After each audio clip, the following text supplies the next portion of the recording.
Barany sa pásli ako zvyčajne na tejto lúke pod hradným kopcom. Ich majiteľ si zrazu všimol, že sa okolo nich motá podozrivý chlap. Keď sa prišiel pozrieť, čo sa deje, zbadal niečo, na čo tak skoro zrejme nezabudne. Tu som vybehnul, mne normálne láta z rukou vypadla. Kúkam, hovorím, je toto možné? A on nohavice rozopnuté a...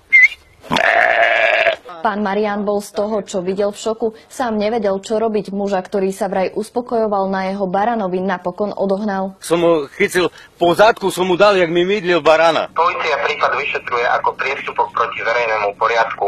Prišli, stala sa vám škoda? To nestala, ale precali mi barana. Toto bezbranné zviera podľa slov jeho majiteľa sexuálne zneužil muž, ktorého pozná zo susedstva. Stretli sme ho nedaleko miesta, kde sa to všetko malo odohrať. Čo ste s ním robili?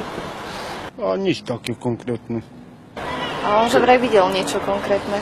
No to vidieť mohol. Či mydlil môjho barana? Je to tak, alebo nie?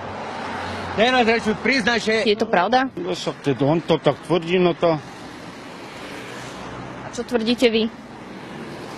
Čom by som mal?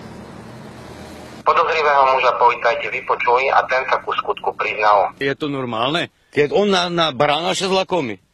To také dzevčatko? Zo Spišského Podhradia pre televíziu JOJ Daniela Jureková.